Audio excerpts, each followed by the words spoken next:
Naramdaman niya. Pag ano daw po, ting 10 oras po ng gabi sumasakit daw po yung tiyan niya. Tapos pag kumakain po siya, sinusuka niya lang po. Galing na siya ng doktor. Opo, galing na daw po. Ang findings. Ang sabi daw po nung una, food poisoning. Tapos nung nareseta po siya ng gamot, di pa rin daw po natatanggal yung sakit. Tapos nung nakaraan daw po, yung daliri niya daw po maliit, lumaki daw po. Tapos ilang araw na po siyang gano'n hanggang sa makalabas po siya ng ospital. Sa tawas galing na siya. Hindi pa po. Hindi pa. Yan. Yung nakahiga. O kulang to, dalawa. Dalawang babae. Yung babae doon. Tsaka ano, yung kanto. Aray po. O ikaw ang iipitan ko. Paridyan siya ng tubig. Isang picture. Ay mo daw ng patubigin mo daw yung anak mo na isang picture. Lagyan ng kunting asin. Lagyan daw ng konting asin. Asa ngayon yan?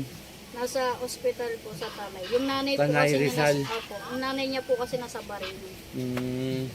Kaya po hindi rin po siya makatulog ilang araw. Ano mo yan? Jowa ko po namin. Tingnan natin kung magagawa natin parang kasi ang kailangan dyan relatives eh. Opo. Eh, jowa mo eh. Hindi mo naman kaano-ano. Tingnan natin kung ano yun ha. Opo. Magagawa na natin paraan. Kasi ang kailangan talaga kamag-anak ang iipitan o pamilya. Naririnig mo?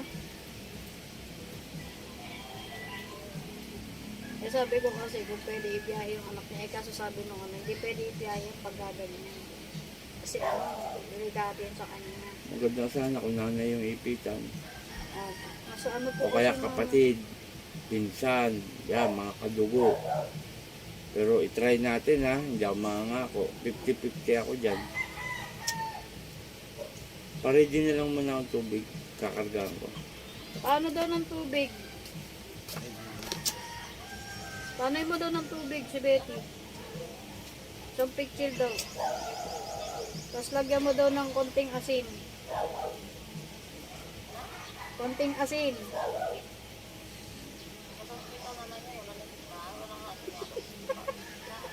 Aray mo.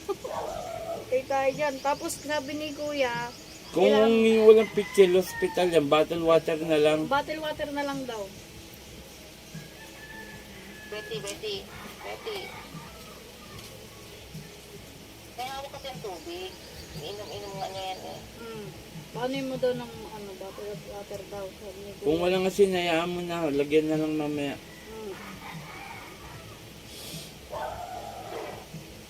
Nakatulog lang kasi niya. Kailangan daw sabi ni Kuya, kailangan pinsan o kapatid, ganyan. Ang mag-aano daw dito. Pero try natin sa'yo ha. Try natin. Paa dito. Umpisa na natin. Ayun mo. Napapalong ba yung video ko? Opo. Okay. Pinasearch ko po sa kanya sa YouTube. Okay. Sige, simulan na tayo. Ang mararamdaman mo rito, masakit ha. Parang nagbabagang ulo yun. Pero abang yung inaano kita, inipitan, pa-ready ako ng ano ha. Kasi kakargahan ko yun eh. Oo. Para pikit. daw ng tubig. Pikit, huwag mo mulat. Pangalan ng pasyente? Betty po. Betty. Wait lang. At tulog lang kasi. Betty. Sa Torare po, Tenet sa Pararota, sino gumagambala kay Betty, mag-usap tayo sa Espiritu ng Diyos. Diyos sa lahat, Diyos na kinakatakutan sa perno, ang sadyo sa Diyos, Camarelo, sa Bartoluyaba, Po! O, alisin mo nilagay mo dyan ha. Alisin mo ha. Nagkakaintindihan? Opo. O sige, mula ulo, pababa. Sige baklas. Huwag kayong kulam ng kulam ha. Ha? Nagkakaintindihan? Sige, tanggalin mo lahat yan. Sige, mula ulo. Pababa. Inggit galit. Alin sa dalawa? Galit. Nagagalit. O sige, baklasin mo yan. Sige pa, tanggalin mo lahat yan. Huwag kayong kulam ng tao ha. Namumuhay na maayos. Birin mo nakakumpain sa ospital yung tinira mo. Sige pa, tanggalin mo lahat yan. Sige. Hindi ako natakot sa inyo. Sige. Reksyon po! Tanggalin mo! Gagaling yun ha. Gagaling. Sige, baklas, baklas, baklas. Sige. Sa ulo pa, ang dami mo nilagay oh. Yan. Pababa, pababa. Sige pa. Konti pa. Sige pa, ibabal kayo nilagay mo. Kita na nakakumpain yung tao. Ginaganyan nyo. Ganyan kayo ng ganyan. Kulang kayo ng kulam. Wala kayong magawa. Sige pa. Gagaling yon? Ha? Pakisigaw. Gagaling yon. O sige, baklas, baklas. Ano ba yan? Kakilala mo? Kaibigan? Ha? Kaibigan mo. Sige, baklas, baklas. Sige pa. Tanggalin mo lahat yan. Sige, tanggal. Tanggalin mo. Sige pa. Andiyo ka ba sa lugar nila? Nandun ka ngayon? O, sige, tanggalin mo. Bilhin mo sa Rizal Pan, layo-layo mo. Isang balis to. Sige, kunti na lang, kunti na lang. Sige, kilala mo ko hindi? Ah, hindi. O magpapakilala ko ha. Pero itong sinaniban mo, nanonood ng video ko, kilala ko. Ikaw hindi mo ko kilala, ikaw sumanib. O magpapakilala ko ha. Ako si Apo Chalin. Ha, isang manggagamot, taga Sambales sa'yo kinanin yung mga taga Rizal ha. Ha? Sige, baklas ba? Tanggalin mo lahat yan. Hindi ako natatakot sa'yo. Sige pa.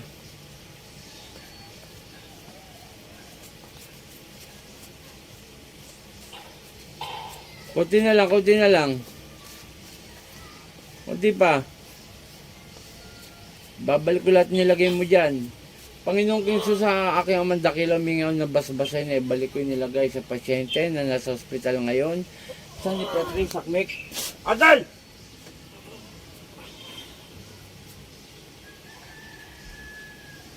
Sa ngalan ni Jesus, ng aking amang dakila, balik sa katawan mo. O, inamin mo to. Tapos, amin na yun para makakargaan ko yung tubig. Amin naman. Asa pa yung tubig?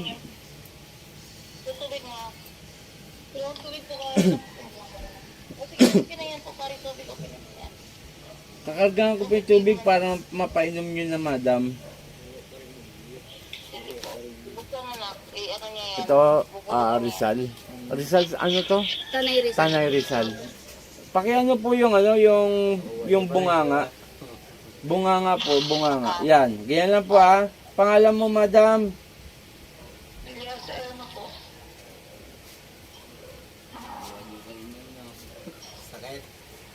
Okay o, 3 araw mo inumin yan ha, refill. Pagkakunti na lang, refillan mo, dagdagan mo ha. 3 araw po, tapos bibigyan kitang anib. Di ko alam kung paano ipapadala dyan. Ito na lang kausap mo, itong ano mo. Ha? Okay? Okay, shout out sa lahat. Ito si Apo Chalin, Apo Eric. Maraming salamat unang-una sa ating amang dakila at sa ating Panginoon na biniyayaan tayo ulit ng kalakasan at more blessing. Shout out kay Apo Ken, Apo Marwin, Apo Rosita. Maraming salamat sa mga sumusuporta. Pakishare po ang ating video nang sa ganun marami pong makapanood sa publiko. Matawagan ako by spiritual pong gamutan. Sa mga magpapagamot na malayo, home service tayo. Diyan ko kukunin yung arkila ng sasakyan.